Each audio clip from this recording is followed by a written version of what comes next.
Roll call. Chisel. Neal. Olson. Here.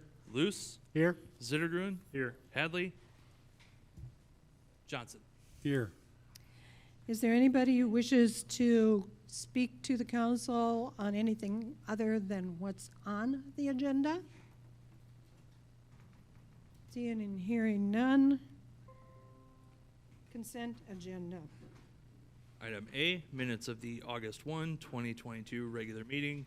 Item B, claims. Item C, special permit, single-speed USA bike ride. Decorah human-powered trails, Decorah Park and Rec. Item D, new construction tax abatement, 2410 Red Oak Road, Jennifer Kleiner. Item E, renewal Class C liquor license with Sunday sales and catering for Rubaiyat. Item F, renewal Class C liquor license with outdoor service and Sunday sales for Skyline Lanes LLC. Item G, new Class C liquor license with Sunday sales for Blazing Star. Move to approve the consent agenda. Second. Moved by Olson, seconded by Chisel. Any further discussion? Roll call. Olson. Aye. Chisel. Aye. Neal. Aye. Luce. Aye. Zittergruen. Aye. Hadley. Aye. Johnson. Aye.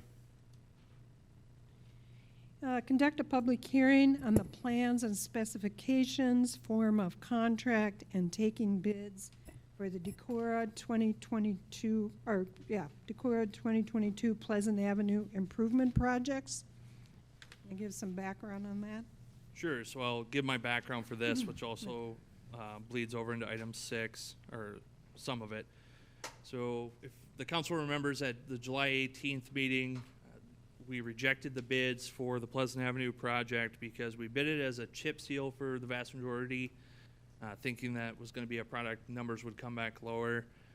Those numbers came in about 20% over the engineer's estimate. We rejected the bids, rebid it as a base alternate, and so the alternate 1 was chip seal again, but we extended the time frame, gave them until spring of next season, and alternate 2 being hot mix asphalt.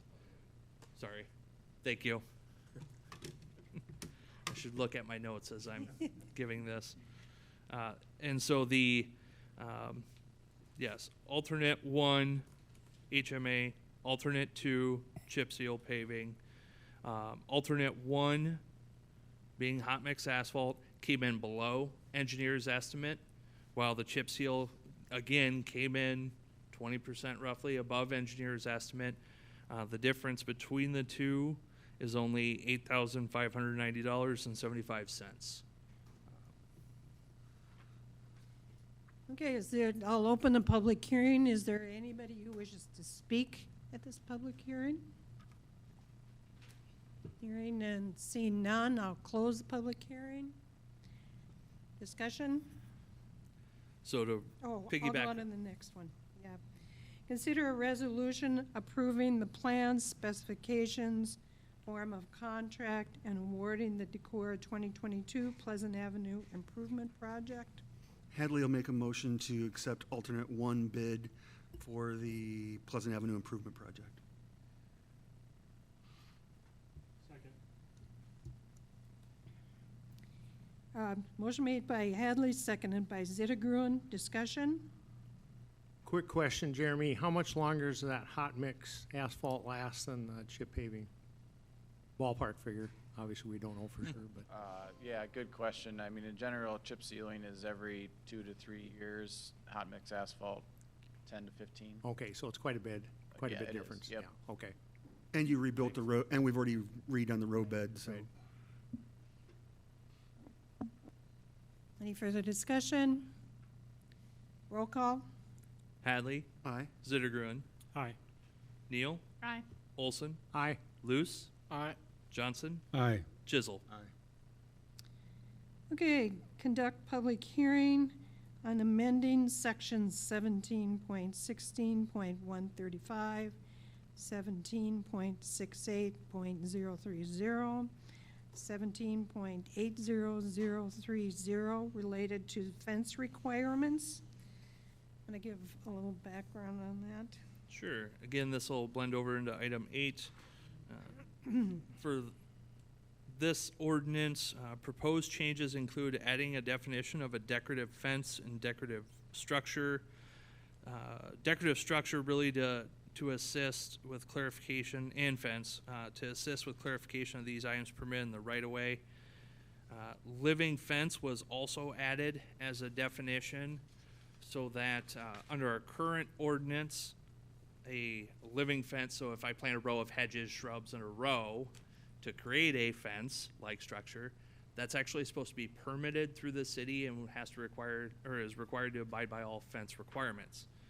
By creating a living fence definition and another section of the code that's proposed change, a living fence would no longer need to be permitted, but would still have to abide by the same requirements. So if it's encroaching on the alley, violating setbacks, and we have an issue, we can actually remove them and not have an issue on the city end.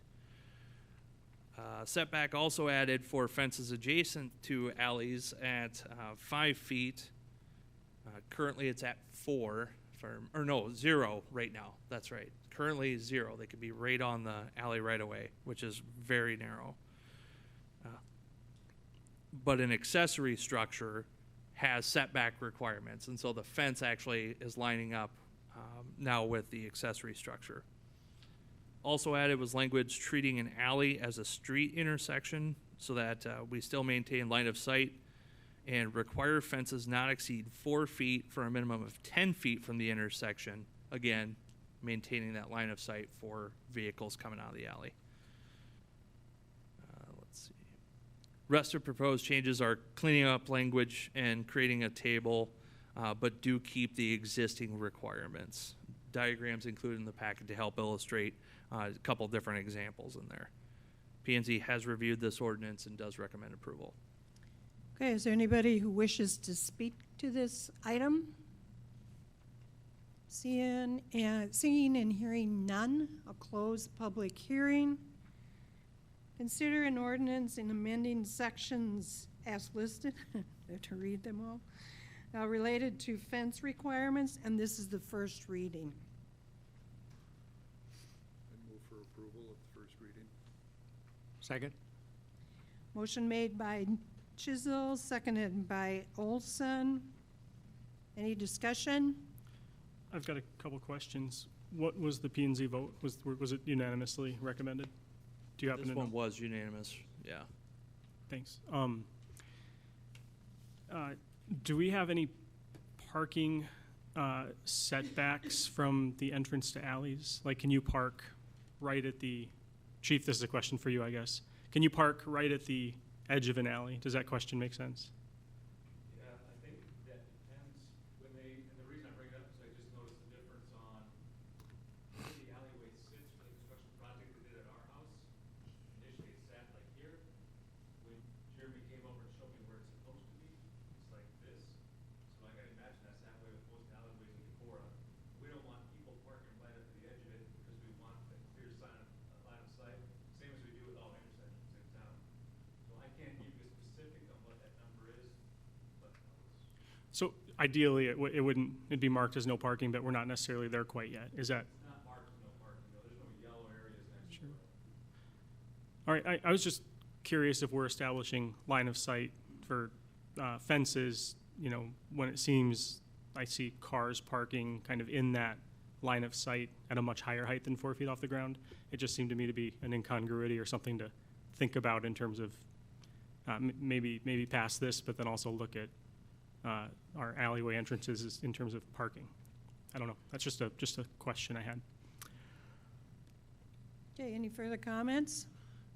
I just want to thank P&Z for their work on this. It's not sexy or interesting, but planning is planning, and it's good. This is good stuff, and hopefully it keeps someone safe. I got another question. I agree with that. I'm grateful to P&Z for all the work that we're considering of theirs tonight. What the setback for the accessory units or accessory what's a building structures? Yeah, 5 feet. That was set. Just any rationale for that? Do we need 5 feet to get through the alley, or what's Why are we at 5 feet? I'm just wondering if that's too aggressive. Five, Gives a lot of room for snow plowing and snow buildup, so. but I do want to point out, even if there's no alley present, an accessory structure still has to be 5 feet off. It is more or less in conformance with that setback, just in generality, but in alleyways are where we're applying with this ordinance change, correct? Correct, if there's no alley, it can go on the property line, but still yet to the old side. Okay. But that I accessory understand structure that. would still Right, have to right. stay 5 feet off. Okay, I mean, I'm always loath, and I think this is maybe something that's really easy to pass a law telling people what to do on their own property, but I really think there should be a very compelling public interest whenever we're telling people what to do on their own property. That's a theme you're gonna hear from me later on too. But I just wanna make sure that we're justifying this with reasons and not just picking numbers out of a hat. One, and this isn't a reason to not go up to the property line. Excuse me. Fences can be moved with relative ease. It's not, structures, yes, 5 feet is a good idea to keep those off. This will possibly come in front of council again. We have identified a structure that's actually encroaching on city right-of-way in an alley. And that's one of the reasons for requiring a setback, even if it's a foot, 3 feet. It gives room for error. Yeah, I was wondering if there was something to do with utility trenching or anything also, but it sounds like we're talking snow plow, ease of vehicle movement, and then ensuring there's a margin of error. Are those kind of the three? Okay. Correct. I appreciate that. Thank you. Yep. Okay. Roll call? Chisel, Aye. Olson, Aye. Luce, Aye. Zittergrun, Aye. Hadley, Aye. Johnson, Aye. Neal. Aye. Conduct a public hearing on amending chapters 17.8 and 17.52 related to loading and parking space requirements. Okay, so this will also blend over into item 10, once it's ready for action, possible action. This was a large-scale review of the existing parking minimums for the city of Decorah. My understanding is that predating even my arrival, there was a first attempt by Planning and Zoning Commission. Somewhere in that transition between Chad's departure and my arrival, it got lost in the shuffle. And so staff picked it back up, did a review, went back to Planning and Zoning. And this one did also pass Planning and Zoning for recommendation. SUDAS, International Building Code, as well as existing code were all considered during staff review.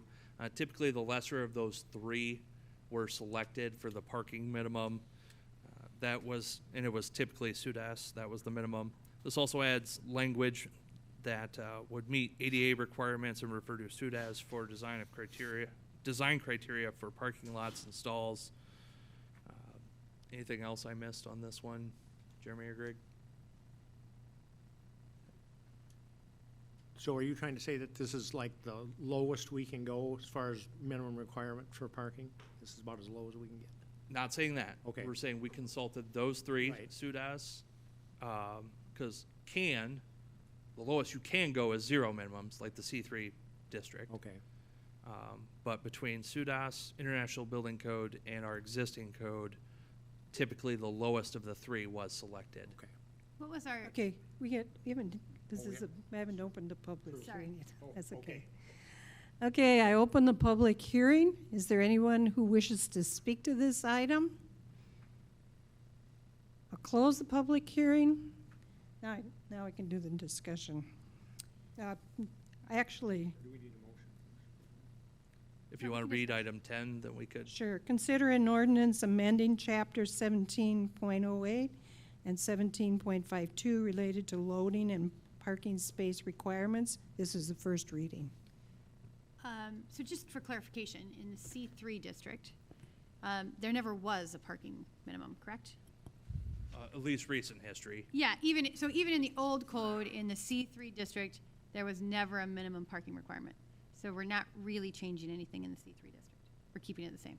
Correct. As of Yep. I just want. I don't like got- the terms never. I No, can't tell okay. you if there were ever. All right, but in the old code, there was never a minimum, and we're not changing it. We're just actually keeping what's happening with parking in the C3 district the same. Correct. Great, thank you. And then I have another question, unrelated. Well, no, I think this actually came about. I could be wrong. Staff might be able to help me. When the apartment building on St. Lawrence was built, there was a lot of question about parking, and Quandle, this code yeah. was super messy. That was roughly like a year and a half ago, or maybe 2. Jeremy's like, yeah. So my question is, in that whole issue, there was talk of landscaping that I like to, that is now in here, which I really like, this idea of landscaping large parking lots. And I have gotten complaints from residents in that area that there is no landscaping there, even though it wasn't required, but it was said that it would be. Now that if we pass this and it's in code, is there any way to go back to the apartment owner or apartment builders and say, hey, you guys said you would landscape, can you landscape this? Or can we nudge them in that way? So This is the, on- the one on the Quandall one is, Jeremy, is On that the St. one that they've Lawrence. built St. one, or the St. Lawrence, that's not the one that they're midway through construction? No, Okay. it's done. It's done. Yeah. So then no is the short answer. Okay. Can't go back and retroactively require. But ironically enough, I looked at that place this weekend, Yeah, and there are also no street trees. I know, which they said. That's why I'm just And trying to that's figure out- why, we could have staff look at that, Okay, because that's city boulevard, right? Well, and if the site plan had trees in it or had things in it that were not done, they did. the site plan has it. Yeah. Not just they said they were gonna do it. That was in the site plan. Yep, then the site plan we can hold them to. Okay, so we could go back and say that they need to, okay, we can do this off, well, I just need someone to look at the St. Lawrence site plan and look at that issue. Can you guys do that? And I'm happy to see that that's now in our code. Actually, it was there Was it- before. Oh, what, Yeah, we including did- the lot size? We didn't, on the periphery, that peripheral landscaping was a requirement. Anytime you have more than 10 stalls, you have to do a grass buffer and then a tree every 50 feet. Even in the internal? Because I noticed the internal in here. So internal if it's more than an acre, Okay, but if you have a parking lot more than 10, which that property does, there should be peripheral landscaping and then a tree every 50 feet. and that was an old code. That was So correct. That we has not can changed. actually approach them about this. Yep, we can review that and see what's been done. Okay, we probably should, great. Jeremy, wasn't part of this also clarifying that the parking lots had a 0 setback requirement, but then also required 5-foot peripheral? Wasn't there also some clarifying language as part of this It was aligning the ordinance? setbacks with the, landscaping requirements, that's correct, yep. Okay, Hadley will make a motion to approve the ordinance revision for 1708 and 1752. Neil, a second. motion made by Hadley, seconded by Neal. Any further discussion? I have some comments. I think I warned you all a couple weeks ago that I would have some comments. I did urge my fellow council members to spend some time over the past few weeks just learning about parking minimums and the different ways there are of thinking about them around the country. For the public, the parking minimums kind of are not, like, they don't have long historical precedent. Most of Decorah was built without parking minimums in place, and there are places where that causes some tension, but some of the places that were built without parking minimums are some of our best places, our most financially sustainable places in terms of the tax we collect off of them versus the resources the city invests into them. I don't think that's an accident. I think that's a feature. The decisions that we as a city government make about parking and parking minimums affect our city a great deal. They'll change what Decorah looks like in 50 years. It may be that this is one of the most consequential decisions that that you'll make as a council member. So I don't want to take this lightly.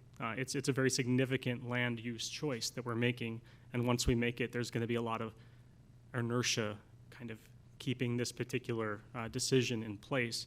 And I think that that's really important to consider the gravity of that decision.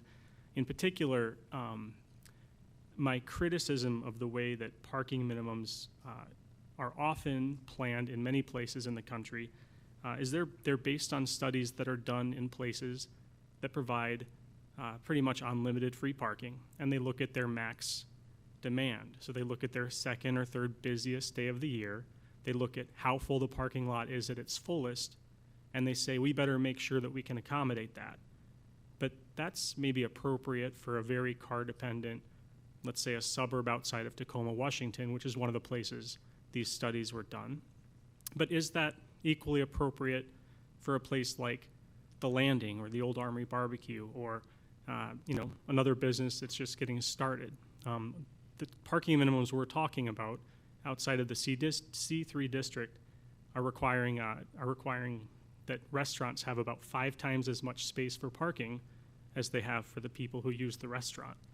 That might be appropriate for a restaurant that everyone wants to drive to. But I think that's a decision best made by the restaurant owner or by the developer of the property. And I don't think it's necessarily the best decision for us to make on behalf of restaurants, because one could equally easily imagine a restaurant being built in the midst of our very walkable, bikeable community and think maybe they want to have more room for people than for cars because they imagine that most of their customers are going to come from the surrounding neighborhood. I think there's a lot of good intentions behind large parking minimums, but it's not free. It's very expensive to tell people to use that much land for something that sits empty an astoundingly high % of the time. The city of Des Moines, for instance, has 8 parking spots per person in the city. That's a lot. And the average parking spot sits empty about 90% of the time. That's a choice that we're telling people they have to pay for, because you can't just build a parking spot and then it's there forever. But it's something they have to keep paying for. We all pay for it in the form of higher groceries, higher grocery prices, higher taxes, higher costs every time we go to a restaurant. And I don't think it's appropriate to do sort of the sort of urban planning standard, which is a lot of what is represented in this plan tonight. I don't think it's appropriate to do it in a city that has the highest non-motorized commuter share in the state of Iowa. Something like 40% of trips to work in Decorah happen via a means other than automobile. And so I don't think it's appropriate to set the same standard. Now that said, and that by the way, we're leaning heavily on the scale there with Luther College. Those students all walk to work, right? But it's still pretty cool to be part of that community, and I think that should be reflected in our city ordinances. I suspect that this is going to pass, maybe even as it is.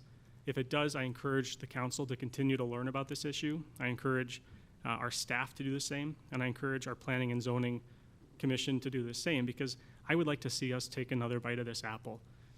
If you look at some of the best places in our city, they were built before parking minimums.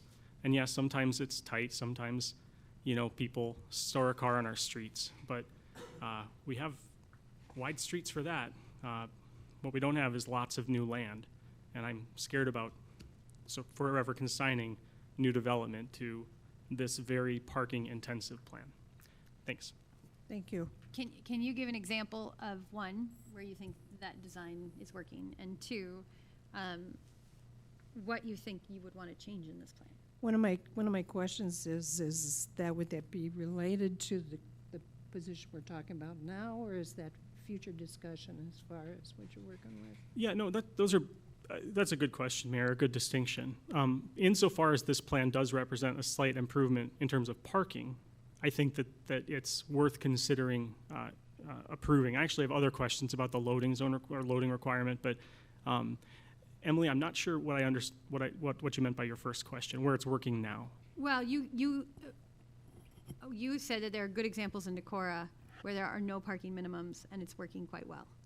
So I'm just curious where that is. Oh, sure. Yeah. I would say the Flats, the historic neighborhood up towards Phelps Park, and the C3 commercial district were all developed well before the advent of parking minimums in the country. And I'm saying that those are not necessarily always easy to get a parking spot in, but I'm saying that they're some of the, they're very successful, flourishing, vibrant, vital neighborhoods that are crucial to the fabric of Decorah's community character, and they couldn't be built today. And I think that should make us hesitant to pass code that makes it illegal to build neighborhoods like some of our best loved ones. And I guess I'm confused because for me it looks like single and 2-family dwellings need 2 parking allowed, right? So when I think about Upper Broadway Phelps, they do have that. Mind you, there's a car behind a car. Yeah, no, this is good. This is a good point. What we're establishing here are minimums, right? Yeah. Which is just to say, if you want to build a house with 15 parking spaces, you can. Right. Everyone can. And in fact, most people do. Even before cars, they would build houses with rooms for carriages and horses. And that's where a lot of our historical garages, came from. I trust people to build the right amount of parking for their perceived needs. I get that there are concerns that, well, greedy developers will just build, apartments with no provision for parking, and then people will be parking on our streets. I think that's potentially a danger on one side of the road. I think that this document, in attempting to ensure that there's free and plenteous and universally available parking everywhere that you leave from and go to, I feel like it's maybe falling on the other side of the ditch. I think your argument is good, and I hear what you're saying on many things. I also sat on council through the St. Lawrence apartment building, and that was a whole discussion about parking, and a rough one. So when I look at this, I am actually seeing it as an improvement, a great improvement over what we had. We went to the lowest number, which is fantastic. So I really do appreciate the work. And when you point out the landing, I think we've got some parking issues there that we need to work through. So on one hand, I get it, and we have to be really cognizant. But I do think that people need direction, but that's a philosophical difference I get. Any further I discussion? guess I'd just like to make one comment. I want to follow up on what Steve had said. I did take him up on his request to read up on it, and there is a plethora of information out there about parking minimums. This isn't just a problem we have here in Decorah, it's a problem they have all over the country. I think one article I read in conjunction with what Steve had said talked about, I think we have 8 parking spaces per vehicle in this country right now, which seems excessive to me. So I think this is a good first step that we can take to reducing this, but I think it's, like Steve said, something long-term down the road we should look at maybe more thoroughly. And I think we have to give staff and ourselves a little bit of credit for adopting the stormwater ordinance first, because one of the large issues with giant commercial parking lots is not the fact that they're there, it's the fact that it's either a poor use of land or it displaces too much water. And since we have the stormwater minimums, or the stormwater ordinance in place, it's gonna make people be a little more judicious about their design. And I think that we have to understand the fact that there's a trade-off, right? Being a Flats resident, I know you guys, some of you have grown up there and whatnot, or have just experienced it a lot. Our streets are wide there, right? So we might not have the parking that we have here, but it's the lot size that drives it. And then people park in those wider streets because that's their garage, that's their driveway. And we have alleys. So it's a different concept altogether. I think this is solid work, and there are people on P&Z who weren't super pro parking, who have looked into the strong towns or urban planning or the CME or the Center for Center for Urban Design. Yeah. So I think, and staff, kudos to staff too. I think the gamification of this concept has been done in the analysis process. So I think it's good for us to have a shot across the bow to be like, make sure you're aware of this. But I think they have done some due diligence work in the gamification of how it affects different scenarios. So I guess we should just go for I'll it. bring it back to the motion as this is going to be a first reading. Yeah. Which means we can talk more as well. Sure. I have another question, if you don't mind, Mayor, and this is not quite related to previous conversations, so. And is it related to this ordinance? Yeah. Okay. Yeah, it calls for loading, 40 feet. This is to accommodate semi-trucks at every commercial development larger than 1,000 feet? Is that the point of the loading zone, 1,000 or 40 feet by, what is it, 15 feet? 12 feet? Is the idea that semi-trucks be able to back up to every commercial property and new built commercial property in Decorah. Is that the intention? Yeah, I believe that was the intention. It does specify a certain gross floor area and then certain types of commercial businesses. Or maybe it was 100,000 feet. I'm not, 10,000 square feet or more. 1,000 square feet or more? 10,000. 10,000. Gross floor, 10,000. I'm, or more. okay. What, is the bowling alley 10,000 square feet? No, but it does specify it has a specific list of those. You're right, I saw the uses. I was just trying to get an idea in my head of what we're requiring, like what's a fairway? Okay, then I'm fine with that. I was just kind of curious where that cutoff is, so thank you. Okay. Roll call? Hadley, Aye. Neal, Aye. Luce, Aye. Zittergruen, No. Johnson, Aye. Chisel, Olson. Aye.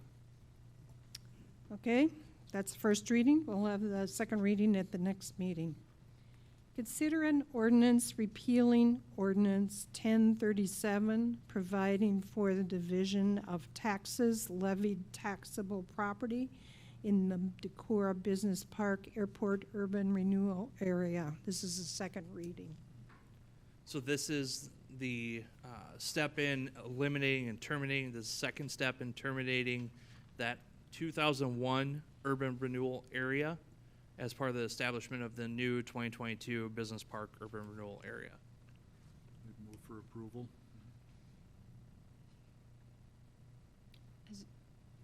I'll second.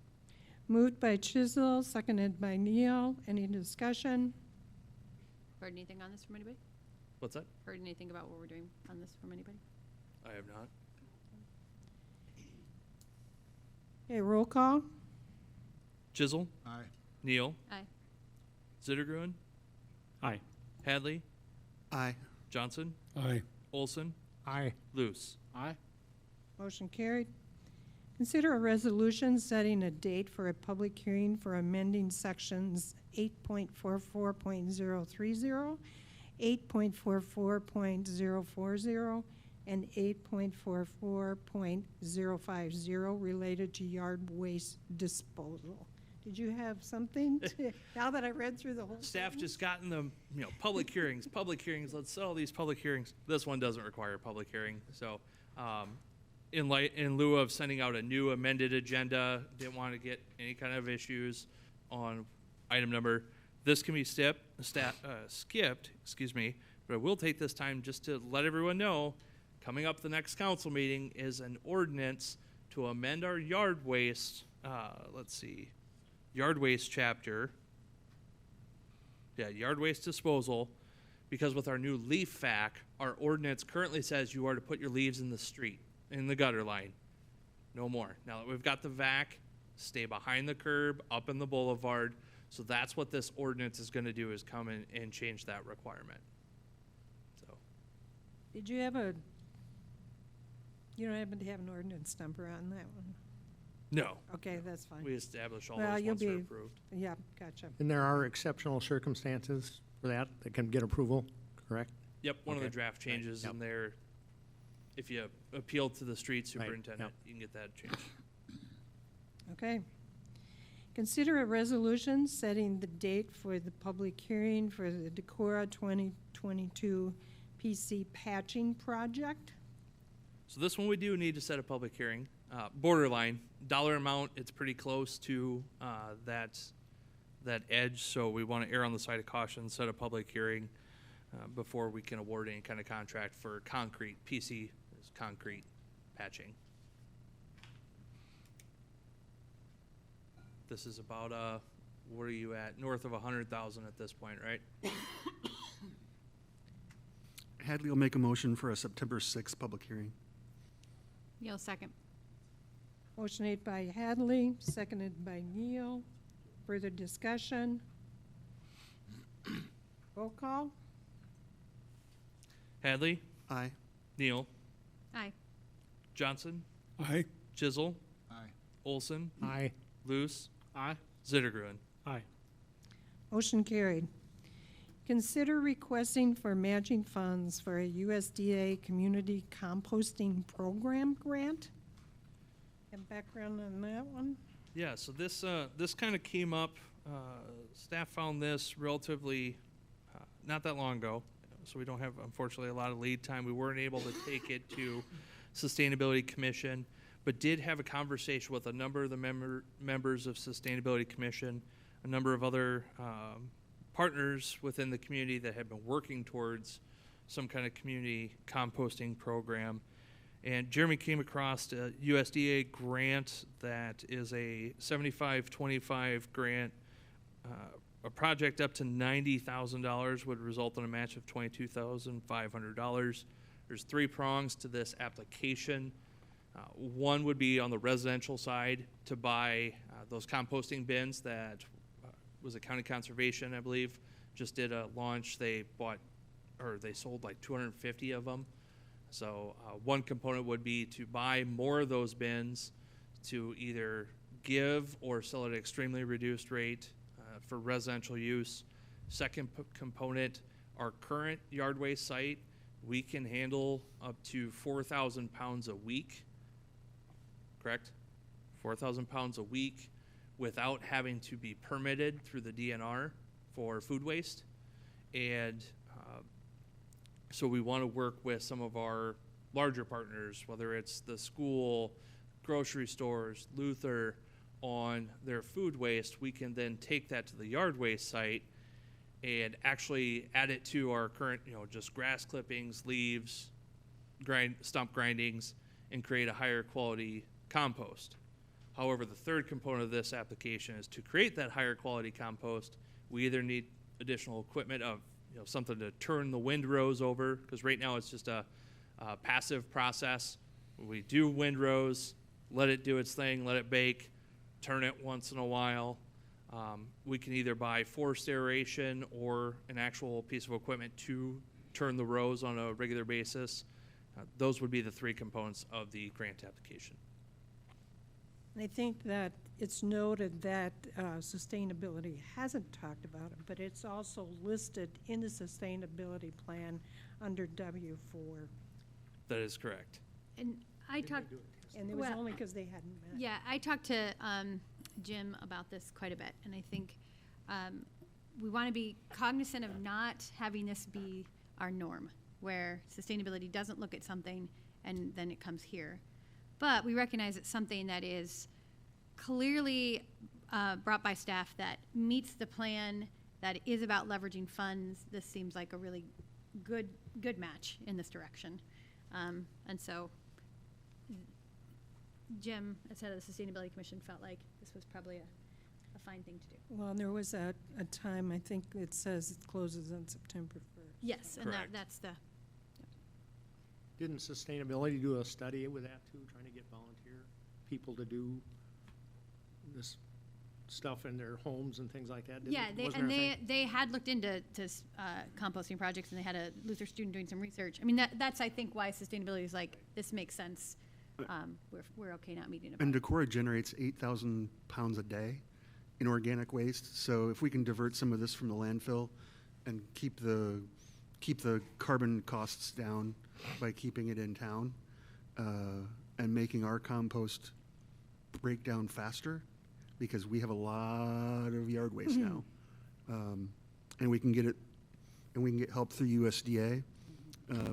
It's an estimated project cost of $90,000, resulting in a city match of $22,500. Correct. So, Yep. yeah.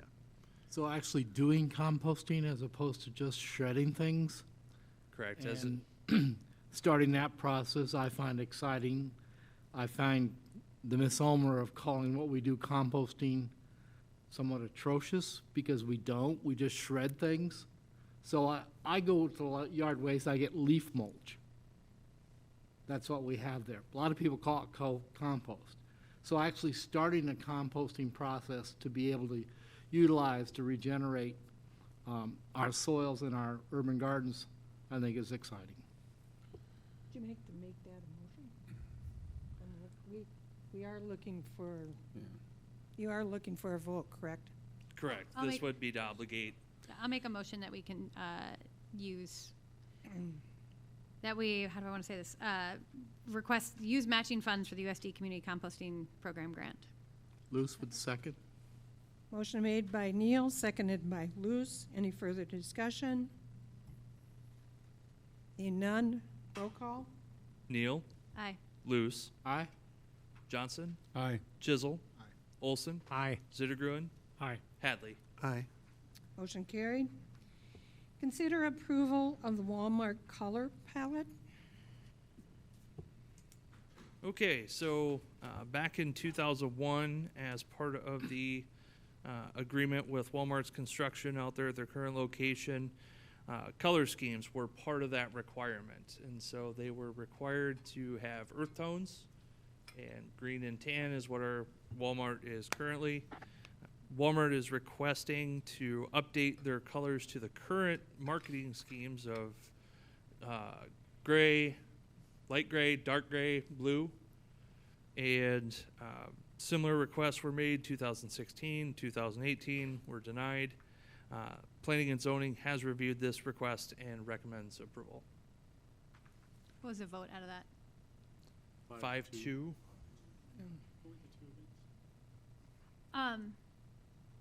Refsol and Gary. Deanna? Refsol Kurt? and- Do they have to come back if they're gonna repaint it again? So if their color scheme changes, would they come back? So John, would you agree that if council approves this change to the color palette, any future changes to the color palette again would require further council action? Like council's agreeing to a one-off change? I think you should include that in the motion, because otherwise, they wouldn't require it. Okay. I don't think, so I think you should include that. Kurt, could I ask you a favor to share some of the background of how this got decided? to Oh, begin so with? long ago, it's 20, I it's hate a to- generation ago, okay? Hey, Dan, go back and screw up all those comments. Yeah, when Walmart was permitted to build where they currently are, they submitted, I think, 3 different color schemes, because I think there was some concern about, having, bright, bold colors in that general area. And we settled on, I think, a color scheme they called at the time sandstone or something like that. And it was basically one of their stores, I think, or one of their designs in some neighborhood that had strict zoning about colors of things. And so that's what they agreed to at that time, 21 or 22 years ago. And then a few times they've come back and want to just go with their more modern store designs and their new marketing colors. And like I said, it was a long, long time ago. Oh, it's been a lot built out there. Appreciate it. Yep. So I guess, the question is it really worth, putting a foot down and saying you can't change this, 21 years later? I don't know. Well, I think, Norby's, that's across, although that's in the county, just change their color. That's, okay. I haven't quite got that line figured out, but they just repainted theirs to a gray and blue as well. Plus, there's a lot more industry out there. I shouldn't say industry, but retail people out there. Casey's, I'm not sure what was on the corner at the time. that happened, but- No, I mean, they were the first building, the first new business building out there. And since we've added a bank and Casey's and car wash and O'Reilly Auto Parts. O'Reilly Auto Parts and And none of them with the requirement of how they color and sign. They're all Right. bright colors that match their scheme, I'm sure, for their national brand. Mayor? Yes. I'd like to move that we approve Walmart's request contingent on it being made clear in the agreement that any future color changes also need to be run by council. Second. Motion made by Zittergruen, seconded by Olson. Further discussion by the council. I would like to, I recall being on when we denied the last vote for a color change, and I see no reason to have the change happen, as this was the original solution that the city and the corporation came up with as to what to do. I see no reason for the corporate to think that they can have what they want whenever they decide what color. So I would vote against the resolution. I would say. Go ahead. Nope, go ahead. I was going to say, in keeping with what we've allowed other larger corporate buildings to do in the area, paint it with their color scheme that we've got on most of those, I think we should finally end this thing of 21 years and let them do the color scheme that applies to their building currently. I don't think it's out of place. It's a blue color that kind of looks like it blends in with the sky. The yellow sun or whatever it is they put on there, to me, looks like a bright ray of sunshine. I think it's a welcoming thing for people to come into that area. So I would approve or vote to approve that we want to keep that. And I think we all know it's a Walmart. You know, it's interesting. I think earlier today, Steve, I was feeling that way, right? I'm thinking like, you know, there are lots, this issue still comes up, which is 20 years later, right? And there's a lot of strong opinions about Walmart, right? But my good buddy Kirsten said something I think is really important, and it really did sort of change my mind, and I'm glad he reminded me of it, which is just that sometimes we just got to let go of the ills of the past to move forward. And Walmart has been a good community partner in terms of jobs and what they provide. And I don't think it's healthy for us all the time to think that just because something was means it always needs to stay that way. So I'll be voting yes tonight on that. Any further discussion? I'll just say that I'm also in support of this. I mean, that's why I made the motion. But my reasoning, as much as I can appreciate some who say, well, they made a deal, they should stick to it, and we should hold them to it. I also think that we ought to treat Walmart the way we treat other businesses. I can see a good case being made for, you know, like having serious rules around aesthetics, around paint color. There are communities that do that and appreciate it, but we don't have those kinds of rules, and I don't see the use of having one special set of rules for one business in town. Okay, roll call? Zittergruen, Aye. Olson, Aye. Chisel, Aye. Neal, Aye. Luce, No? Hadley, Aye. Johnson. Aye. Motion carried. Consider approval of Art House C3 design mural. Travis? Yes, okay, so city code requires that projects going through in the C3 district that are doing changes that exceed maintenance go through a process with Historic Preservation, Planning and Zoning Commission, and City Council.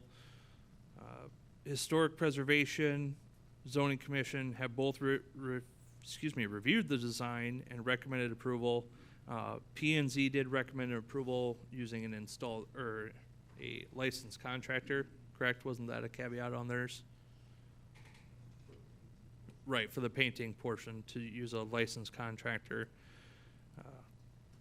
Art House is requesting to remove steel siding and replace with LP Smart siding and repaint the existing mural. I make a motion to approve Art House C3 design mural. Second? Motion made by Neal, seconded by Olson.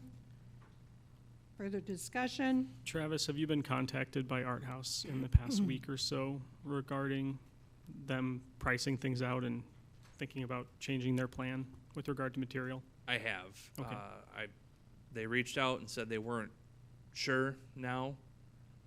So one of the things I pointed out is they could continue on this process, and then the decision could be made up for them.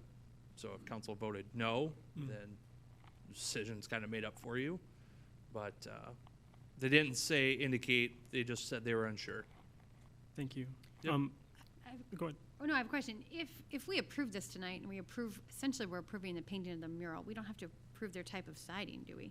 The siding is actually, is actually part of the C3 design, but Greg actually covers that as the zoning administrator. So Okay. Greg, we can say there can be a mural and you can determine what the siding can be to have it? Well, because that's part of, in the P&Z discussion, there were some questions that came up on the LP Smart siding and Yeah, like. being attached why are- on portions of the building. That's Greg's job.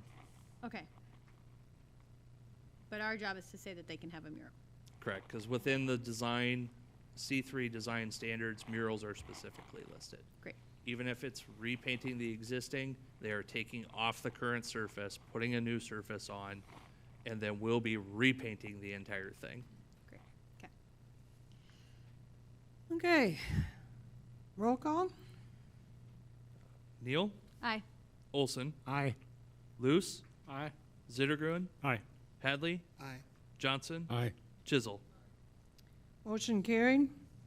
Consider approval of Morpho Properties C3 design. Okay, again, C3 design request here.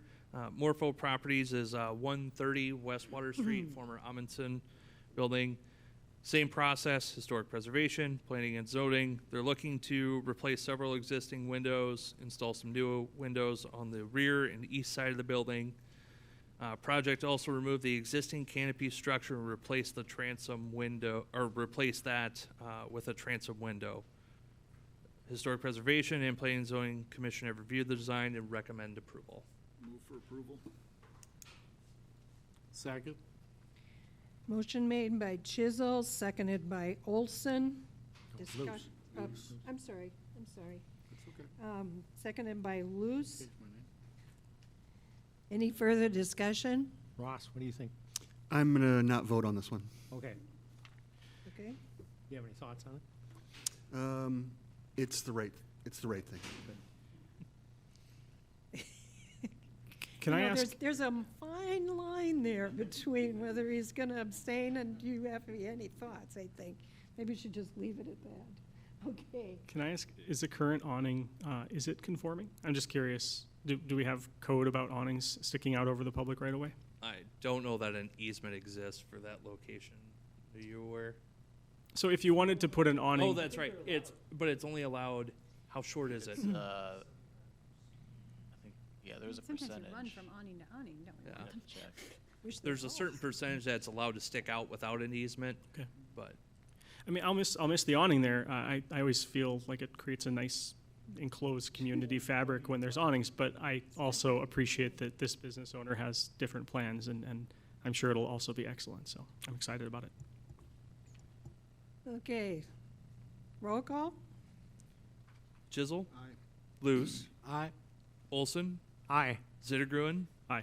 Hadley, Not voting. Johnson, Aye. Neal. Aye.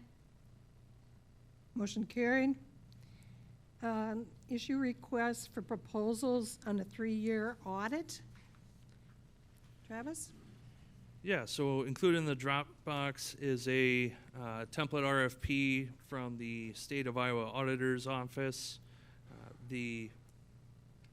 At the last meeting, council voted to go back to issue an RFP for a competitive bid process. That RFP includes GAAP, which is generally accepted accounting principles, a GAAP format, which is what the city has currently used with Hacker Nelson.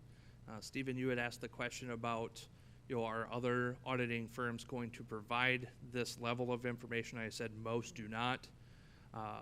That is because 95%, give or take a few, operate on the cash basis auditing. And so that could be one method if the council wants to save money and lower costs on this RFP process. We could switch to a cash basis audit, which is actually how we budget. So that would provide a little bit of information there. We do actually contract with Erdman Engineering to do some extra work to figure out the infrastructure questions that, Stephen, you had pointed that you like at the last meeting. We actually pay Erdman to come up with some of those figures as well. So we could do that as a side as opposed to including that in the GAAP budget, or excuse me, in the GAAP audit. Does the gap or accrual audit, does that help with our bonding capacity also and availabilities versus a cash basis? Off the top of my head, I can't remember. I went through a why am I drawing a blank on? There's two major crediting firms. Moody. Standard & Poor's, the other one. Okay. Thank you. Went through that process with them twice in Humboldt, and I can't remember that. I can't remember if that came up or not. Because if I remember right, that was one of the reasons why we chose to stay with it, was for bonding, with the accrual versus cash. Because we did look at this 3 years ago before we took out quotes again. What are you So- saying? What are you saying, Randy? That What Hacker Nelson does is a gap or an accrual basis. Right. And that helps with our bonding when we go out to bond, is what the information we were given, and that's why 3 years ago, the council chose to stay with the accrual basis rather than go to cash. Or 6 years ago, I can't remember which it was, but. by helping with the bonding, what you mean? It's It- easier to get approved for bonding Yes. by virtue of using that Yes. accounting system? As Yes, opposed and to- helps with the percent. Can lower your interest rate. interest. But if we were gonna bond, so we do this every year, we don't have a bond headed this year, can we switch our auditing format, or is it better to, Well, this RFP is for a 3-year. It it'll be a 3-year? could okay. be dialed back to a 1-year if council wants to go to a 1-year instead. We could also do it as a base alternate if council wanted to do, similar to what we did with the street project. Put it out as an RFP for both gap and cash basis. And most communities do cash basis of our size. I mean, it does seem like sometimes we just need to think budget-wise, right? If everyone else is doing this, do we need to spend, it was a big bill difference when we looked at it last time. Emily, I if- like oh, the go ahead. No, I like the idea of putting out an RFP for both and seeing what we get. And I'm going to push back a little bit. It is a big cash difference between $20,000 that some communities are paying and 40 whatever it was that we're paying. I mean, that's a big number. But if you're accounting on a cash basis, then you're not tracking your pending liabilities that your infrastructure presents. A town with the exact same budget and crumbling infrastructure and a sewage treatment plant that needs to be replaced looks the same on paper as a town that has kind of brand shiny new things, even though those two towns have very different financial pictures. And you can't fix what you don't know exists. You can't even address it.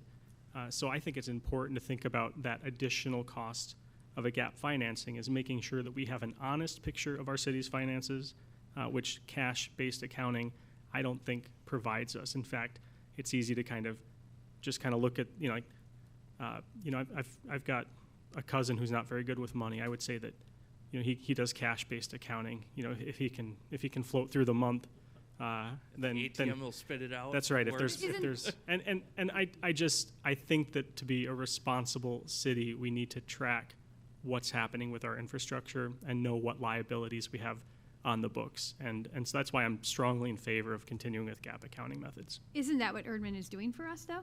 Isn't They're- that, They're providing, and Jeremy, if you can help me out a little bit here, I know they're providing the numbers to Hacker Nelson as part of the audit, correct? Yeah, so for many years now, they've prepared an annual engineering report, which essentially quantifies our infrastructure. So every new sidewalk project, street project, is entered in this report, and then he's got a history that he's been accumulating, I think, for several decades, and that is provided too.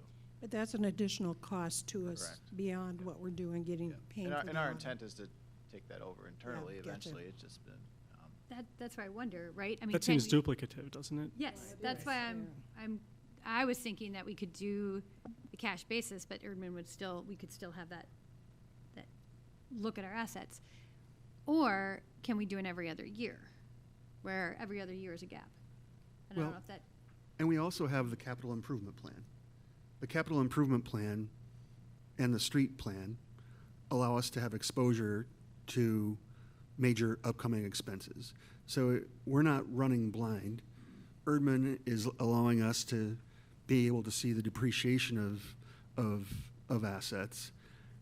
It's, what they're doing is not magic.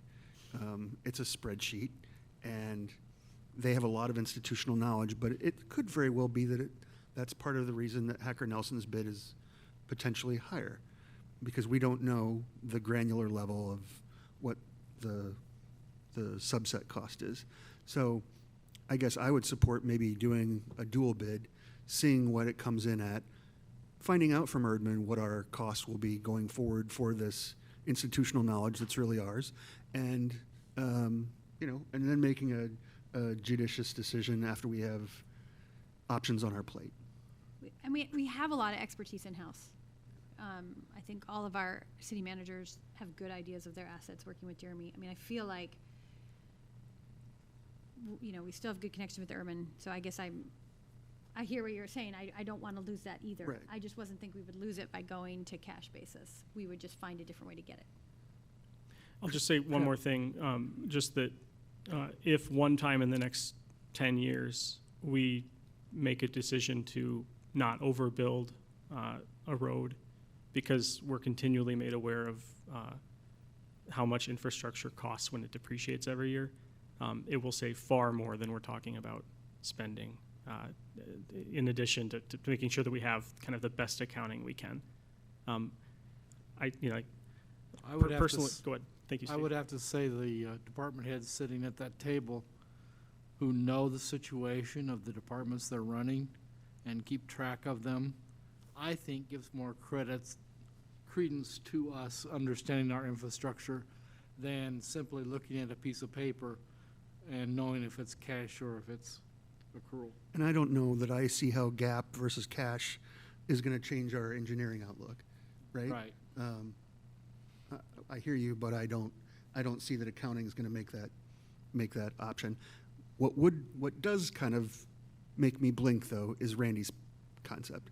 If we know that it's a 2.5% difference because we're doing gap versus cash, and we can show that, then we should really be looking at our accounting costs versus our potential savings in interest rate. So in the meantime, as you look at this, if staff could also contact bond counsel and find out what the upside or downside potential would be on bond rates, I think it would be good to know, because when our budget and finance chair says something, we should at least acknowledge, yeah? Travis, when you were giving background on this, I think I heard you mention that most cities use the cash basis, is that correct? Yeah. And why, I'd and say why is upwards that? of 95%. Is that just because it's a cheaper way to do things, or? Well, and it is how most cities operate, including our own budgeting process is a cash basis. How much money do we have on hand? How much money are we bringing in? This is what we're going to spend. This is what we'll end up at the end of the year with. That's how we budget, and that's why most cities operate under the cash basis on. And then how do they deal with the depreciation issue then when it arises? They don't. They don't. Go ahead. I was gonna say, does the same firm, can a firm do both? Yeah. So we could. That's why I would say a base alternate is an option here. Yeah, no, but then that's why I'm wondering about this idea of every other year. I don't think you can change accounting standards. Oh. Confusing when you're bouncing back and forth. You'd probably get audited. You can't Could- do like we wanna. Something that does frustrate me, though, from my time on council, is the fact that we don't integrate our capital improvement plan into our budget process. We see it, but it's never really been like, okay, this is how much we bring in. We need to have, kind of to Andy Nimrod's beautiful department's pots of money savings account envelope theory, cash accounting, right? Yep. If cash accounting would allow us to use our CIP and our infrastructure plans more effectively and do a better job of projecting bonding for future engineering work, like giant water treatment plants or smaller, more pedestrian-friendly roads without less parking, then we should do it. Sound familiar, everyone? Yeah, That was a goal established actually for this fiscal year, that I thought so. to enhance capital improvement planning so that we can do across the city. Do you, I mean, you and Carrie do the budget. Do you guys have a preference? I mean, what, as you think about your roles, and this is an audit of the budget that you prepare, nothing's going to change regardless of how we have the auditors do it, at least in the office, and what my team does, nothing's gonna change regardless. So the budgeting's gonna stay the same, and what we do day to day will stay the same. So I like the idea of figuring out the percentage rate and figuring out from bond council what that would be. Yeah, I mean, What this are is, offering this is so that policymakers have better information. That's why, it's not gonna change No, their I lives. get that, but I mean, It's that we could direct them to maybe be more careful about saying yes to every fun grant that comes our way, because we forget that when we build something, there's an ongoing maintenance obligation also. So I'll make a motion that we put out a request for proposal using gap versus cash, and an alternate on, from everybody. As opposed to the dual. Well, no, You're gonna get both. They bid. Doing both, okay. bid I on just want to both. make sure I understood the motion. Yeah, bid on Yep. both. Okay. What it's gonna cost for them to do the I'll second. accrual and what it's gonna cost to do the cash basis. Thank you. Okay, motion made by Chisel, seconded by Neal, to put out a bid that would include both. And Travis, just to make sure that, I would also appreciate if you track down whether this would affect bond rates. Yep.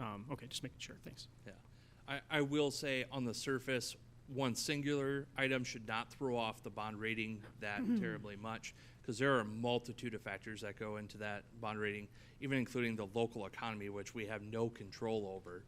So there, 2.5 is not going to be an issue. No, we I believe we I've can been told by control that. If we many buy people. local, we can control quite a bit. Okay, roll call? Chisel, Aye. Neal, Aye. Luce, Aye? Zittergruen, Aye. Hadley, Aye. Johnson, Aye. Olson. Aye. Motion carries.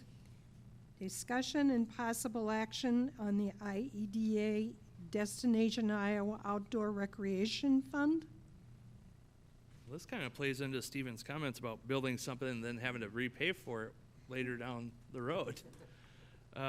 So again, staff, relatively short turnaround. Last week, I believe, was approached by Wenatchee County Conservation. They're looking at applying to the IEDA Destination Iowa Outdoor Rec Fund, which is a 40-60 grant. So that means 60% is what our local match would be. So 40-60, 60% local match. But we do have an impending project coming up in several years that includes resurfacing and enhancing the Trout Run Trail. That's what Wenatchee County Conservation wants to partner with us on. They're doing a regional trail application throughout northeast Iowa called the Backbone Trail, and of which Trout Run Trail and Dry Run would both be significant spurs off of. This might be the only grant application, or at least one of the few that I've ever heard of, that allows for maintenance and enhancement of an existing trail to be an eligible project. So staff is requesting, we were just notified of this last week. We actually met, crunched some numbers. We have updated numbers. Those are now, we estimate about 1.3 million for the project on the city's, the total project, which would bring the city match to 780,000 of a project we know is coming down the pipe in the near future. Hotel motel tax revenues are saved around 890,000 saved to date. So we have enough hotel motel tax revenues to cover the local share. How much is the county putting in? This would be just for the city's portions of the trail system. This is not all 11 miles around the city. We've been approached by Wenatchee County Conservation, who's applying for this grant. To join as an applicant. Right, we would join them as an applicant to bring on the city's portion of the trail. Luce would move that the city join as an applicant on the trail grant project. Second. Moved by Luce, seconded by Zittergruen. Further discussion? So this is essentially going to leverage 40% more income, more money towards the trail than what we currently have. Correct, that's the whole intent of this. And this grant, if I remember correctly, and staff, correct me if I'm wrong, the project doesn't have to be complete until 2027. So even if this is, we know there's a few years left on Trout Run. We've been saying that we've got a few years left on it. We can time this project to be at the end of its, without any kind of maintenance. This timing is really good. The Parks Commission does meet on Thursday to also review. Andy, any additional comment? I mean, Doug Road is on this trail, right? So Doug Road alone. No, I've only had a chance to talk to a couple of them, so this will be new for them also, as quickly as it's come up. I would just like to commend Andy and the staff for sticking that money aside, so we've got that money readily available to be able to do this. Thanks, guys. I was going to say the same thing, and also just kind of note that that one good way to support the Trout Run Trail is to donate to the Parks and Recs Department Community Endowment Fund. Now, this actually speaks volumes. I'm going to take the opportunity to take the platform when I can. With the CIP, using that with a capital set aside, here's a project we want to accomplish. If we may not accomplish it for the next 4 or 5 years, but let's put nest money towards, let's start setting aside money. Then we can use those as funds to leverage for that project should grant opportunities like this come up. I will say we are in an era right now where grant money is falling from the sky. So, yeah, right? But That's probably not good. we got to be ready to jump on these. May Just it out of continue curiosity, to come from the sky. Yeah. just out of curiosity, is the county going to get involved in this too? To do their portion of it? That Okay, is the yeah. I don't know about on the Trout Run Trail. Jeremy, Andy, did they bring up, because they have concrete for all or majority? I believe majority of theirs. I think that their focus will be on dry run trail more so. Like you say, the city's portion of the Trout Run Trail is 8 foot wide and asphalt. Most of the county's portion of the trail is already concrete. So that we're going to be facing this much sooner than they're going to be facing it on their section of the trail. So I think they'll put their attention elsewhere for right now. Okay, thanks, Andy. Okay, roll call. Luce, Aye. Zittergruen, Aye. Hadley, Aye. Johnson, Aye. Chisel, Neal, Aye. Olson. Aye. Motion carried. Thanks to Winnebago County Conservation on Really. Really continuing glad this they brought work. that to our Yep. attention. Discussion and possible action on Bank of the West agreement. Okay, so if council remembers, we were served with not served, we were provided a notice to quit by the new owners of the building adjacent to Bank of the West where the public restrooms, bless you, were located off the arcade level there.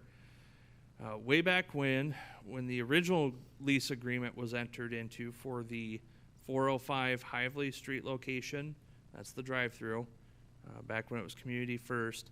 Community First owned both the existing Bank of the West building and the adjacent, so they had the ability to put in these restrooms that were approved by council. The plans and specs were approved by council, and that was the consideration for their lease at 405 Hively. That was our rent, was they provided those restrooms and kept them open to the public, as well as an easement through the arcade.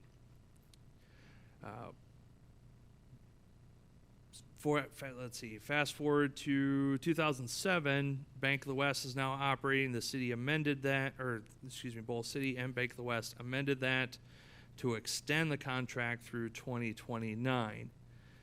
Bank of the West is no longer in control of those facilities, as I pointed out. We were provided a notice to quit and stop using the premise that was no longer under their control. Several attempts were made by staff to get into contact with the correct individuals with Bank of the West on how we can negotiate a fair market compensation for the existing lease at 405 Hively. Once put in contact with the right individual, said individual tried to pass me off on a local representative, talked to them. They stated, I don't know why he sent you to me. got back in touch with the individual, said, no, I don't think you're understanding me correctly. I do not want to lease the rest of the building on Water Street.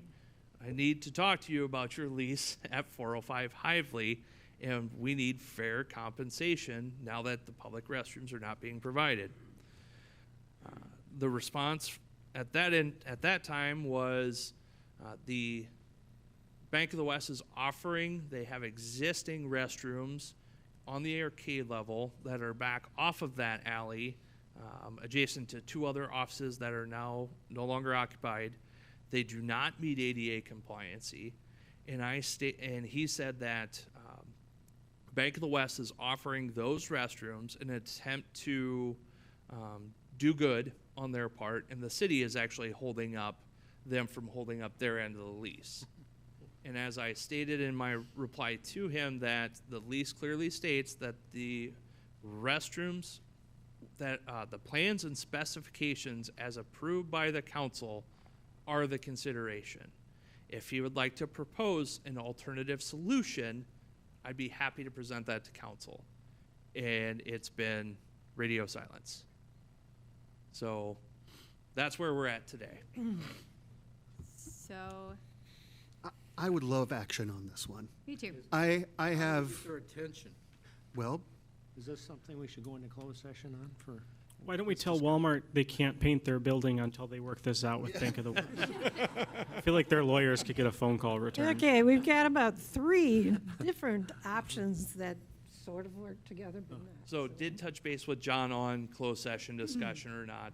We're not quite there yet, unless it is threat of impending litigation where disclosing of our strategy is ... So we shouldn't talk about that now if we want. I'm going to let John answer that one. The key word is, well, 2 key words to go into closed session for litigation is either it's pending, and we're not there, or it's imminent. And I didn't feel comfortable making the call that we're imminent without further direction from the city council. So if we said imminent, No, but we just need this,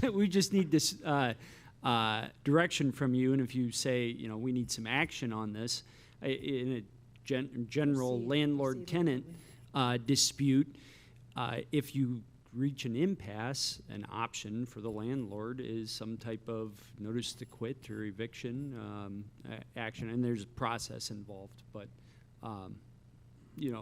obviously we don't want to do that unless we have to, but we don't want to make threats either that we can't back up if we reach an impasse on trying to negotiate something. I know someone who wrote a book on that. What's the cost? As part of this, did you all do any research trying to establish the fair market value of the rental we're providing? That question's been thrown out to me. I couldn't tell you. I'd say $2,000, $2,500. I mean, a month. That's a pretty valuable lot in downtown Decorah. Yep. For an empty lot, though? I mean, because it's not the building. It's their building, right? It's their building, we but own the lot, they the own the building. lease says that when they vacate the premises, they either need to return it back to, if I remember right, they either leave it or have to demo and prep the site back to existing, right? but either way, regardless of what they have to do, we're not getting anything. We don't have anything, and I've read your email chain. I have had interactions with Bank of the West and in attempts to deal with this in the past, and without any success. They didn't even know that they had a bank in Decorah, Iowa, when I called. We want action. I mean, I talked to somebody in Omaha. They sent me to somebody in California. They sent me to someone in Hawaii. And when I talked to the person in Hawaii, they were like, "We don't have a bank in Decorah." And so, and then they pawned. Well, I'm only in then California, Then so they I must pawned gotta keep Travis off. going. They pawned Travis off on a third-party property maintenance people who just didn't get it.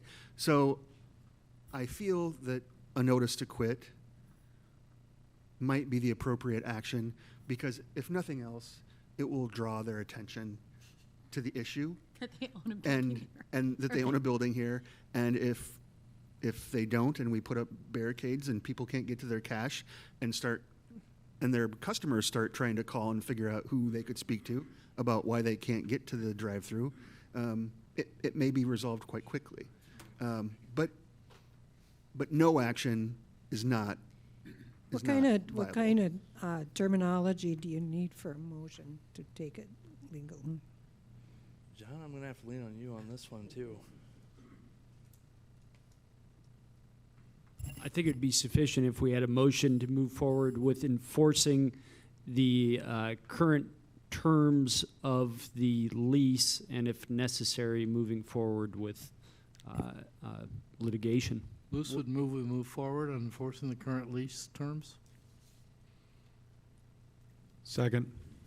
Motion made by Luce, seconded by Johnson. I've got one question for Travis and John, or John. If we charge them rent for that property, do we pay property tax on it then? The property would have to pay taxes. Part of that negotiation would be a triple net lease. Okay, because I think that's where we got to where we are today, because when they initially built that, the bank uptown did not have an arcade. Mm-hmm. And then we charged them, and then when they, county auditor or assessor said, now you gotta start paying tax on it, that's when we got the agreement to do the bathroom. And In the Ralph building. but You mean they would have to pay taxes, or we have to pay taxes? So the property itself has to pay taxes. A triple net lease is the leasee is responsible for maintenance, insurance, and taxes on the land. So they pay taxes on the building? That's how I would have negotiated fair compensation would be a triple net lease. But that's not what it is. Right now, it doesn't have to be because there's no cash compensation for their use, so it's not a commercial use on the city's behalf. If I may, I guess gently caution or urge caution here in dealing with Bank of the West. I mean, as satisfying as it would be to put concrete pillars in there and tell them that we'll take them away when we get our bathroom back.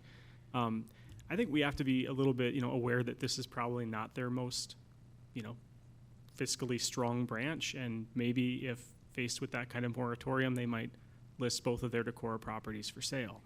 And I think that would be a very bad outcome for the city. So I maybe I'm wrong on that, but They can only list one. oh, that's We own the fair. other We one. own the other one. And Bank of the West will not be the owner by the fall, because Yeah. Bank of the West is being sold, or BNP Paribas is being sold to another company. So if we don't resolve this by is it October when they close? Then we have to try to explain gotta this go to- to a whole other company. Toronto, Ontario, Right. somewhere there. Is there any chance that we actually get resolution before the sale goes through? I mean, do you think we could really issue quitclaim notice and then go through the process? No, it So- would not happen that quickly. So does By it make October? But it might hold up their sale. I mean, no, it would be it's a regular litigation. It's not like a residential landlord-tenant dispute that, with this involved, you might be able to, but I don't want to make any promises. October 1, it's possible, but they can throw up a lot of stuff in the short amount of time to. So how much are we delay going it. to pay you to do this before October if we do this? I have no idea. This does not sound. I mean, frankly, though, a landlord-tenant dispute when they haven't paid rent is, and granted, usually I'm dealing with true cash, not an exchange of an easement for property. It's a pretty cut and dry case, and it doesn't take much. We're not talking thousands of dollars. This is a little unique. There's a unique set of facts. They can. If they answer their mail and answer, they could put up some resistance to drag it out. It's possible you don't get any response from them, and you go to default. Yeah. I mean, in terms of enforcing the lease, is the council's desired end objective that we actually do what we have to get them to provide us with a bathroom that satisfies our desires, or I personally would. There's an amount of cash on the barrel each month that would make this work for me. I mean, that I think would be a greater good to the people of Decorah than that bathroom. So I guess I just want you to hear that. I mean, Okay, I feel like at the last discussion on this, we did say that we would rather, the bathroom situation seems Yeah. like it's not working, but we want fair compensation for the property that they're on. And that is what staff has been trying to negotiate, is cash compensation. I think if we got any type of affirmative response from them, that would be a plus. And moving in the right direction here. okay, so we have a motion and a second. Roll call? Luce, I, Johnson, Aye. Hadley,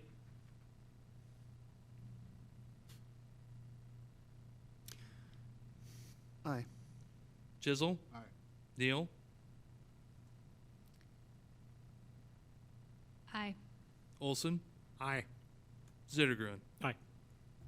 This, we might have passed our opportunity, but can we put a stipulation on how much legal fees we will want to incur on this? I mean, give me that direction. I don't.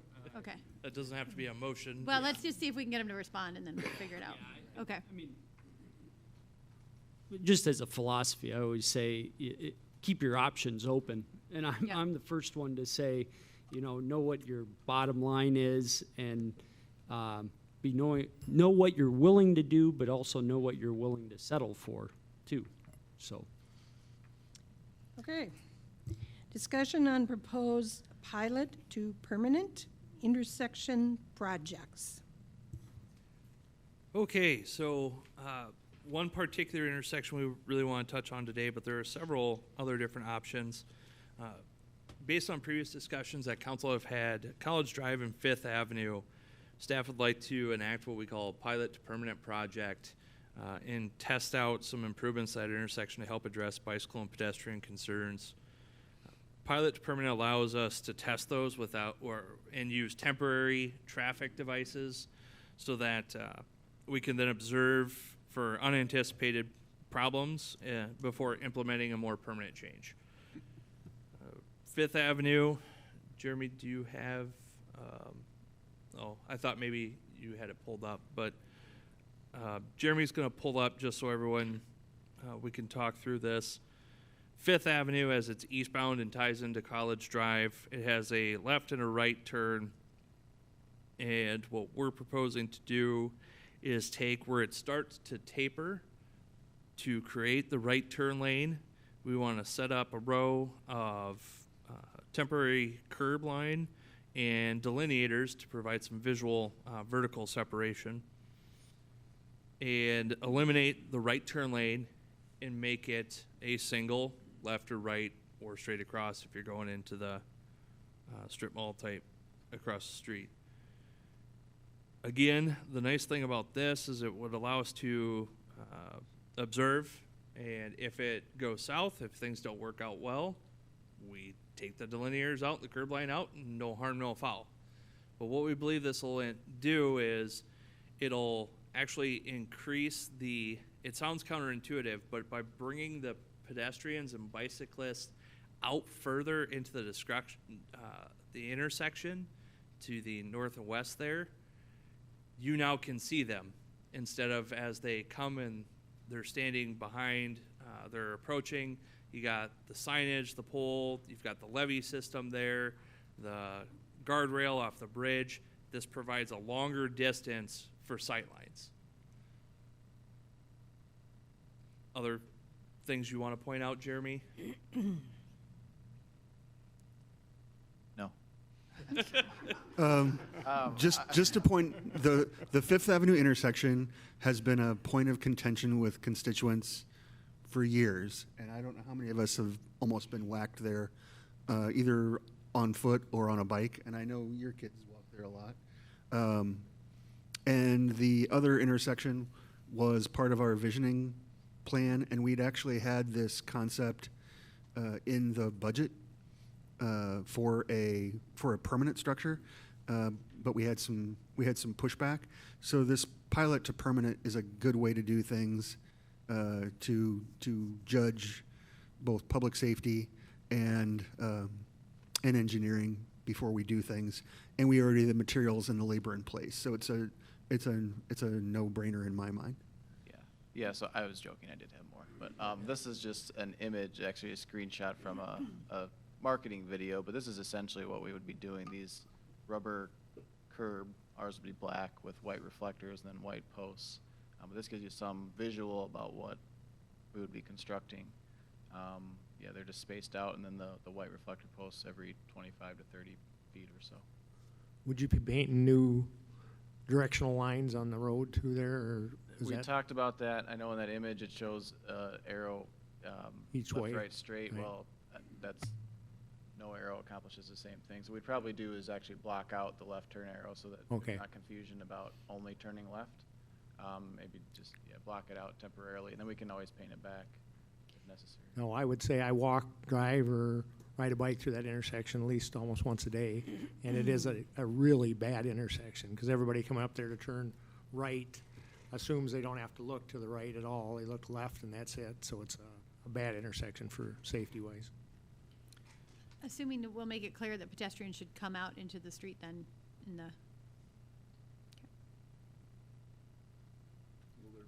Jeremy, will there be a stop sign then out there for bicycles when they come out into the street so that they stop to or yield, a yield sign telling them to yield to turning traffic? I mean, we could look into that. We don't have those at any of our crosswalks, and we rely on them to follow the. I think I brought that up with you, Jeremy, a while back because they do that out by where the trail crosses Old Stage Road out there in Freeport. They have a stop sign.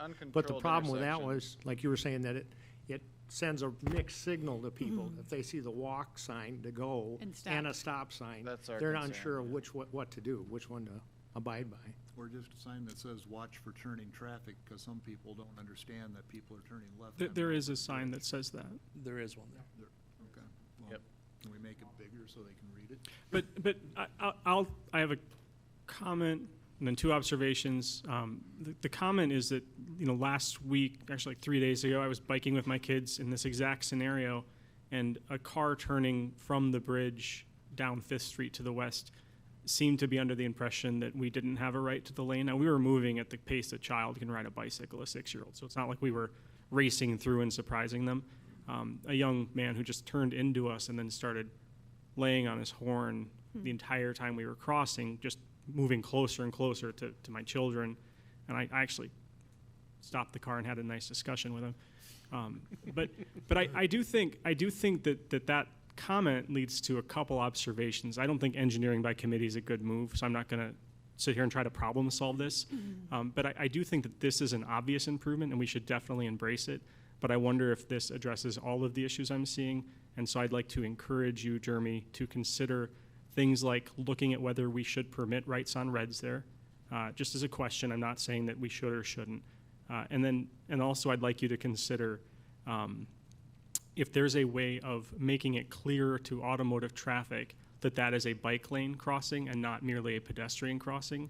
I've seen examples of this in other countries, green painted intersections. I know we tried that. Of course, paint here doesn't last very long. But it could. But considering that as a signal to automobiles that actually this is not just a pedestrian route, it's a bicycle route. There's even traffic control signals that don't just show the walk light, they show the bike light. I'm suggesting these things, again, not telling you how to do your job. The final comment is for the public. Sometimes when I'm driving up to this modified experimental intersection, I will wait 10 seconds longer because the car in front of me isn't turning right like I plan to turn. I know that will sometimes be frustrating to some people. I encourage them to realize how many hundreds of times a day vulnerable road users will spend less time in traffic and be more visible when they're doing it. So, a little bit of patience goes a long way. Jeremy, did you want to briefly touch on the other two as well? It's 2, right? 3 total? Yeah, that was one of my questions, if you were just starting out with Fifth Avenue. That was the main one that'll be the first one that'll roll out. The other 2, we do also plan. But that's the one that we want to bring most attention to. This would probably be the second most visible. Yep, very similar situation here at Mechanic and Water. So this is be northbound Oh, yeah. on Mechanic. These are essentially bump outs, right? Because we're closing a turn lane, though they just get extended. Again, goal here very similar to College and Fifth. We did a version of this a couple years ago, but would like to try this again when we have school in session and Luther students here and everything. So, and I think frankly better. It's gonna look less like a construction zone than it did before. So Mechanic and Water would be another potential. I do think here we would look at some traffic signal adjustments because there's probably more likelihood for queuing up traffic, more likelihood for left turns that could get, again, queued up behind southbound traffic. And then the third one is, I think Rossi mentioned it, a project that was proposed as part of the Court Street improvements, I think 3 years ago, at Broadway and Winnebago. Again, taking in this case, more conventional bump outs. There is an existing one in the northeast corner right here. So as a start, just looking at on the south side, just bumping out, and a couple things here. You know, it's about a 66-foot wide street that's a long ways to cross. I know it's a temporary stop sign during school hours, but otherwise it's pretty long stretch to go across. I think the other thing that's important to note on all these projects is that we look to upgrade our intersections to meet ADA requirements for sidewalks. We are going to have to bump out into the street to get our correct slopes. And this is one of those locations where it will be necessary. So this, not quite as far as the initial design to come out into the street, but this is about what we think we will need to do to meet ADA compliance at these corners. So particularly on the church corner. So I think that's an important point for folks to be aware of, is that we will need to come out to get that elevation, get those correct slopes. So these are the three. I mean, there's no shortage. We have enough materials right now to do these three. We did think we'd start with Fifth and College, but looking for feedback from council. This is great. Thank you. Now, looking at the Mechanic Street one, is there any potential for making will that make turning trucks more difficult for large trucks, or will it not matter at all to them? I don't think so. I think really, so if you're eastbound and turning south on Mechanic, you're creeping over into the left turn lane anyway. If you're turning right onto Water Street, they're turning right from the left turn lane. So I think this is probably as minimal as we can impact, but that's one of the things we'll look at the turning radius and see how it may impact that. I think if we were looking at the long-term solution here, it's probably a smaller bump out on both sides and widening the lanes. Yeah. So that we provide the navigability for vehicles, but also get pedestrians a little more visible at both these corners. Okay.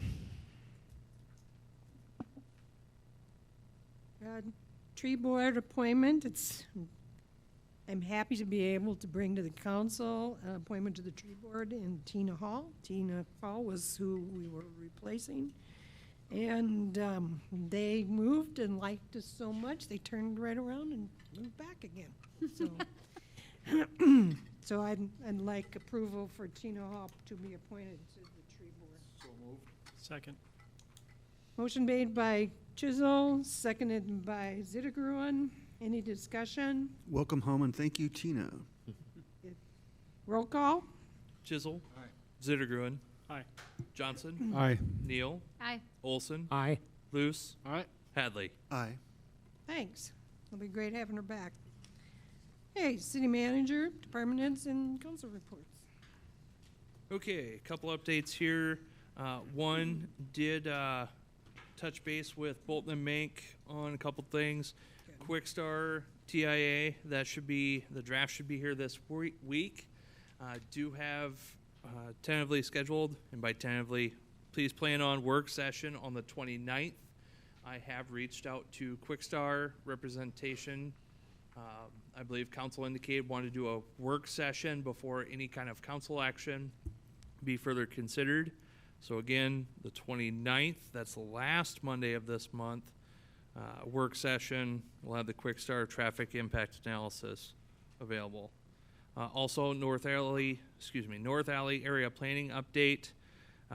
The 3 stakeholder meetings have been held. Press release should come out in the next day or two on subsequent public input meetings. ICMA annual conference, I reported on this last week, that it's the 3rd week of September, so I will not be at the September 19th meeting, just heads up. And as a reminder, the Iowa League of Cities annual conference is the September 28th through the 30th. I pushed out a reminder email on that last week. I do think it's a pretty valuable conference. If you have any questions, let myself, Carrie know.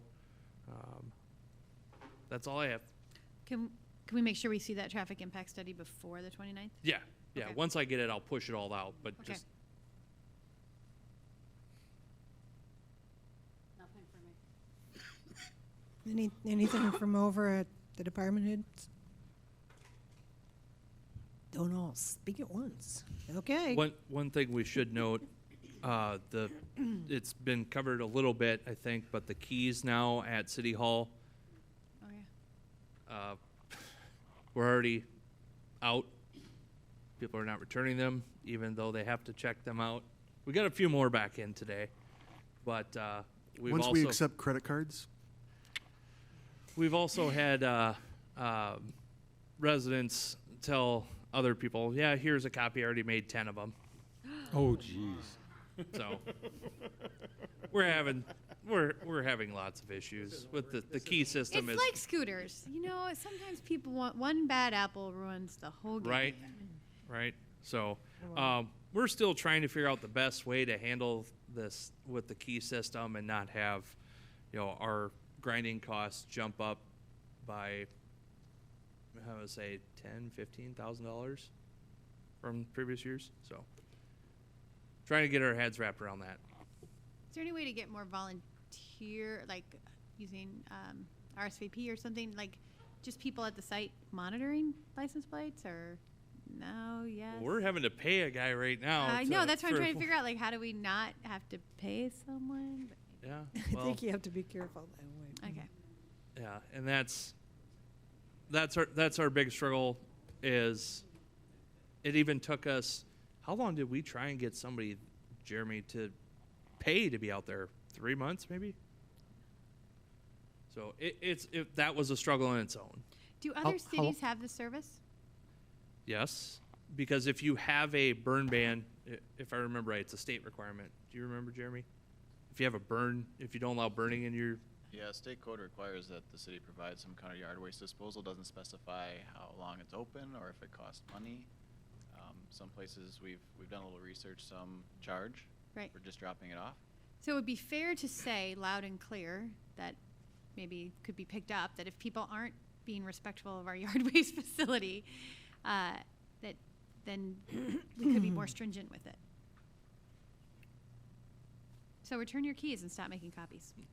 How long did it work there you had it at the street department there for a while. How long did that work for, that it worked well, or maybe it didn't? 0 days. Okay, okay. Because I know I went down there a couple times and there was So I want still to quite be a few clear, I keys. think a lot of people do appreciate this option. We operated for years Wednesday afternoons and Saturday mornings, and that was it. During COVID, we were open all the time, which, as I've told many people, Right. was easier for us as staff. We had a lot of problems, and about double our grinding fees. Maybe that's where we want to be. I think we know we get a lot from outside city limits. But there was a lot of traffic at the street department and people wandering through the shop looking for somebody, and it just was not a good situation. They didn't understand the process of using the mailbox outside there. Okay. It was a process to get folks trained, and Okay. then it ran into an issue. I mean, when we started just having keys, we had 60 copies, and we're down to less than 20 at one point. So this time we got 20 and ran out, and so Oh then my we. God. Carrie and her staff were gracious to take it over, and we tried to make as many copies as possible. We went to several hardware stores and used up all their blanks, and so we have 15 right now. and this morning they were all gone again. Oh, no. So currently, is it open Wednesday afternoons? Wednesday and afternoons Sat- and Saturday Saturday mornings, it mornings. is open. We, for now, still have the option to check out a key. Right. If keys are available. But So they can actually take it out according to their time schedule if they get a key Right, we do from ask- City Hall. They come, 24 hours. We'd like to see them Okay. back just so others can use them. Do we Sure. have them sign in and out? Like, do we Mhm. have Yep. names? Yep. Yeah. That was the issue at the street department, is that there's not always a person there. Yeah. So keys were not getting checked out. We had Yeah. 20 keys gone and 3 checked out. Do any of the department heads have a padlock at their offices that they're not using with one key? We've we made could- that transition just once or twice? 3 times. 3 times? Right. I think I got a padlock. I was gonna say, it does seem like, have we made a new lock on it so that the old keys can't work? 3 Yes, times. 3 times. Oh, that's what you're saying. But we okay. have to make 40 it. keys, 20 keys, Yeah. each time. Change the lock. Like a truck stop bathroom key. Hey, with all What's the dog's serious name? though, with Tie it all to the dog. serious. What's your line about, I forget, sometimes we can't have nice things. Right. Return your keys. All serious though, I appreciate every attempt being made for people to be able to get rid of their things in the appropriate way. Right. I know, I appreciate it. I would use it several times, and it seemed to work pretty good, but Okay, let's see. Kurt? Nothing, Mayor. Ross? Nothing there. Steve? There's a MEU task force meeting Wednesday morning at 9:30 here at City Hall, and a pretty big agenda reacting to the IUB decision not to proceed with the formal hearing, and also just kind of saying what next for the task force. And do we have that set up for Zoom? Yeah, there's Zoom coordinates. Okay. Agenda got posted right before the council meeting. Gotcha. Okay, Correct. sounds good. Steve? There was a SMID meeting we had, discussion. Still concerned about how to do a truck or what to do for the watering of flowers. I personally had offered to help with watering when the school system got a little strange. So I got a call from Mike Harmon about he's putting together a schedule, hope to have enough people volunteering that people only have to do like maybe 3 times over the period from now until the flowers are no longer out, but they are looking very good. And I think we had a brief discussion about where the recycling containers would go that had been purchased through the sustainability funds, and coming up with the 3rd one or 4th one, I can't remember, Jeremy, but the 4th one, where to put it was the other. That's it. Okay, Kirsten? This past Saturday, my wife and I went down to the state fair and worked the booth for the visitor center for Winnebago County here. They didn't do a separate booth for each county. They did a Northeast Iowa regional booth, but we were very well received by everybody down there. Saturday was probably the busiest day they'll have for the whole fair. Lots of interest for Northeast Iowa. Top 3 things probably were kayaking on the Upper Iowa River, the bicycle trail, and the campground were the top 3 things they were interested in. So, but we were very well received, and people are very interested in coming to our beautiful area of the state. Great. Emily? Nothing at this time. Thanks. Randy? Nothing at this time, Mayor. Okay.